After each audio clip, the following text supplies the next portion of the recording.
Olá, pessoal, tudo bem? Vamos continuar então nossos estudos, agora falando da hermenêutica constitucional. Hermenêutica constitucional nada mais é que os instrumentos utilizados pelo intérprete na atividade de interpretar as normas constitucionais. O nosso ponto de partida aqui no estudo da hermenêutica constitucional deve ser em diferenciar o que é hermenêutica constitucional e o que é interpretação. Interpretação da Constituição, das normas constitucionais, é a atividade fim do intérprete, né? É a atividade de interpretação em si. Enquanto hermenêutica constitucional são os instrumentos, os métodos utilizados para viabilizar essa atividade. Então, levando aqui para um exemplo prático, né, poderíamos comparar essa diferenciação entre interpretação e hermenêutica com uma obra de um pintor, por exemplo. Então, o pintor, quando está fazendo seu quadro, ali pintando um quadro, uma obra, seria uma comparação aí à interpretação. Enquanto que os instrumentos que ele utiliza, né, o pincel, a tinta, seria a hermenêutica. Então, a interpretação é a atividade em si e a hermenêutica são os instrumentos, os meios para que essa atividade seja concretizada. Dividiremos aqui a nossa aula em métodos clássicos, métodos modernos e princípios de hermenêutica constitucional. Iniciaremos pelos métodos clássicos. Os métodos clássicos, eles surgiram na escola de Savigny no ano de 1803 e essa escola, os mesmos métodos utilizados para a hermenêutica das demais normas do ordenamento jurídico também deveriam ser aplicadas às normas constitucionais. Por quê? Como eu falei para vocês em outra oportunidade, essa força normativa da Constituição, ela só passou a existir pós Segunda Guerra Mundial. Antes da Segunda Guerra Mundial, a Constituição ela não tinha a mesma força normativa que tem hoje, a mesma importância que tem hoje nos países. Então não se via as normas constitucionais com tanta diferença das demais. Elas eram tratadas de forma praticamente igualitária. E é por isso que a escola de Savigny desenvolveu esse método de que para interpretar as normas constitucionais, utilizaria-se os mesmos métodos das demais normas constitucionais, os chamados métodos clássicos, ou também chamado por alguns doutrinadores de método jurídico. Tá? E quais são esses métodos clássicos? Coloquei aqui no slide para vocês. O primeiro, sistemático. O método sistemático, ele vai interpretar as normas, né, e no caso as normas constitucionais, como um todo, como um sistema, e não apenas um dispositivo isolado, uma lei isolada, e vai interpretar o ordenamento jurídico como um todo, tá?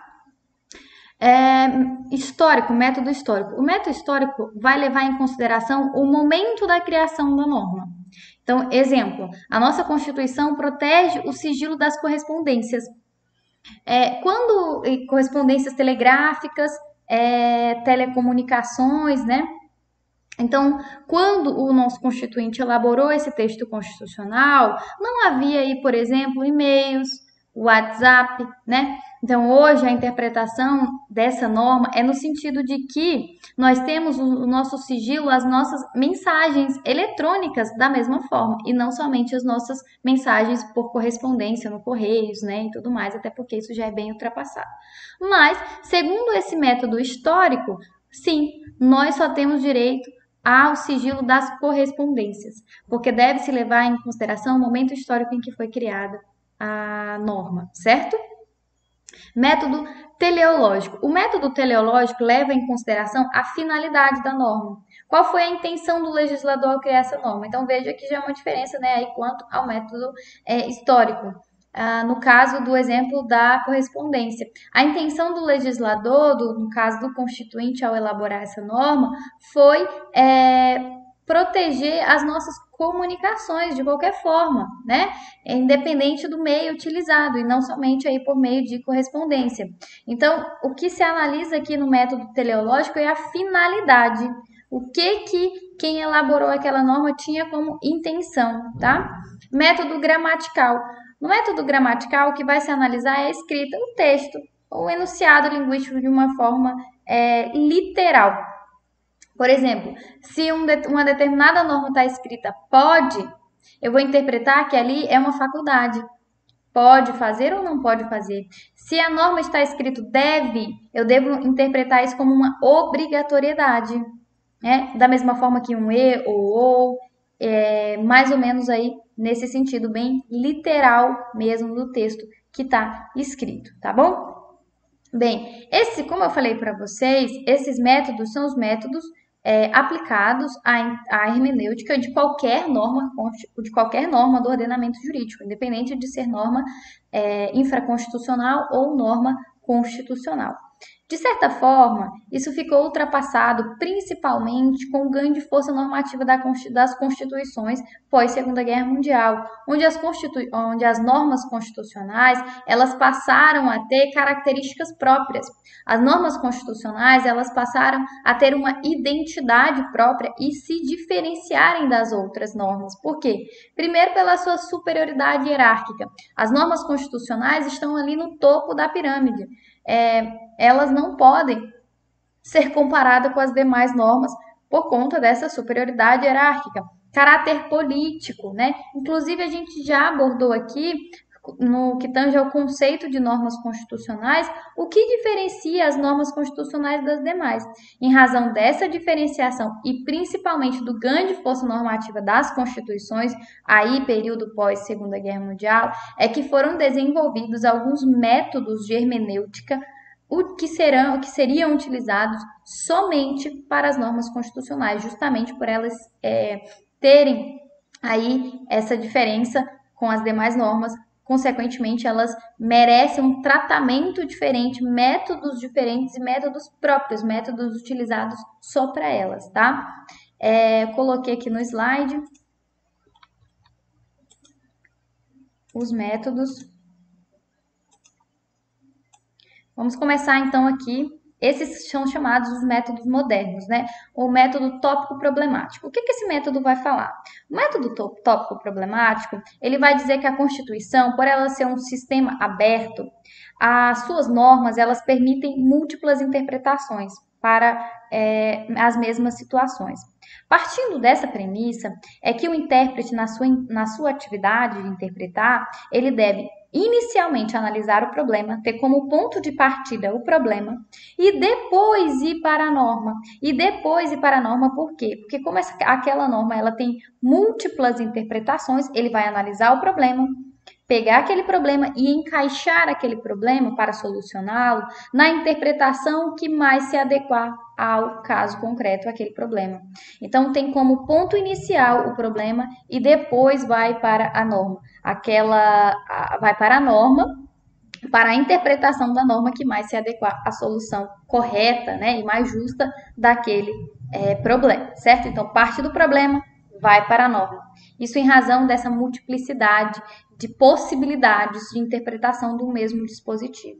Em razão disso é que deve primeiro se analisar o problema segundo esse método, tá? Método desenvolvido aí por Theodor Pfeiffer, né? Acho que é assim que pronuncia, sobrenome alemão. Na verdade, todos esses teóricos desses métodos de hermenêutica constitucional são da Alemanha, de modo aí que tem uma predominância na doutrina alemã nesse tópico, tá? Próximo método hermenêutico concretizador aí de Conrad Hesse, já é um nome relativamente conhecido para a gente aqui no direito constitucional, né? O hermenêutico concretizador, ele é um pouco oposto. O hermenêutico concretizador, ele vai dizer que essa atividade de interpretação, ela é um diálogo feito entre as pré-compreensões do intérprete acerca da norma constitucional e do problema. Então, aqui, ele fala que não é que tem que partir da norma e ir para o problema, não. Ele fala que é um diálogo entre as pré-compreensões, tanto da norma quanto do problema. Mas primeiro se analisa as pré-compreensões da norma, tá? Então, pré-compreensões e não necessariamente aí analisar a norma por completo, enfim. Vamos lá, para tentar aqui facilitar a compreensão. Para esse método, O intérprete ele vai tirar as pré-compreensões dele daquele texto constitucional, depois ele vai tirar as pré-compreensões dele do problema, depois ele volta para o texto constitucional, volta para o problema e fica nesse diálogo até solucionar o problema. Isso é o que Conrad Hesse chama de círculo hermenêutico, porque vai ficar verdadeiramente num círculo ali, ó, pré-compreensões da norma, pré-compreensões do problema, pré-compreensões da norma, pré-compreensões do problema, compreensão da norma, compreensão do problema, até se chegar à solução mais adequada, à interpretação mais adequada àquele caso, a partir das pré-compreensões e aqui inicia da norma, tá bom? Científico espiritual. Científico espiritual de Rudolf Ismende. O científico espiritual ele vai dizer que essa atividade de interpretar a Constituição ela deve ser levada em consideração, deve ser flexível, né? Não algo fixo, não algo que tenha uma receita, deve ser flexível de acordo com a realidade daquela sociedade, naquele momento, realidade cultural, de valores morais, éticos, sociais.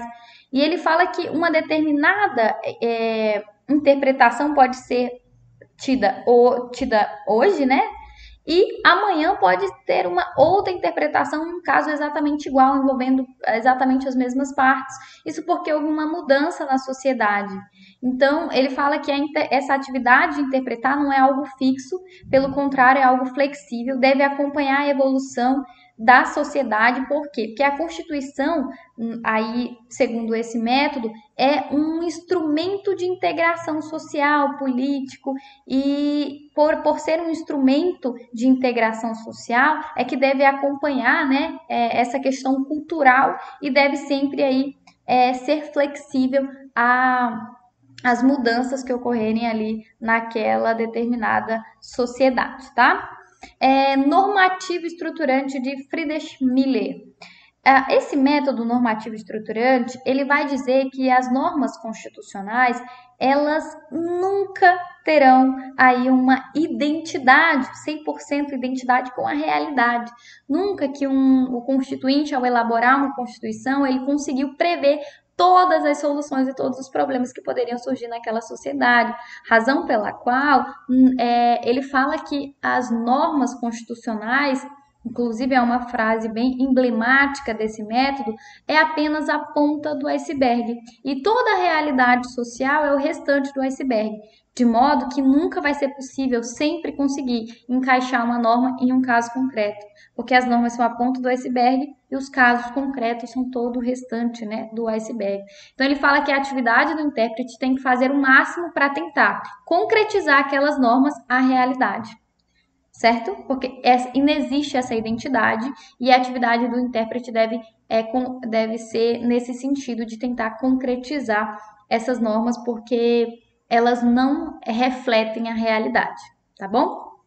Comparação constitucional de Peter Hable. Nesse método de hermenêutica constitucional, como o próprio nome fala, para se chegar à melhor interpretação das normas constitucionais, seria necessário comparar a nossa Constituição com as demais constituições de outros países, tá? E assim, até visando aí uma questão de harmonização jurídica mundial, tá?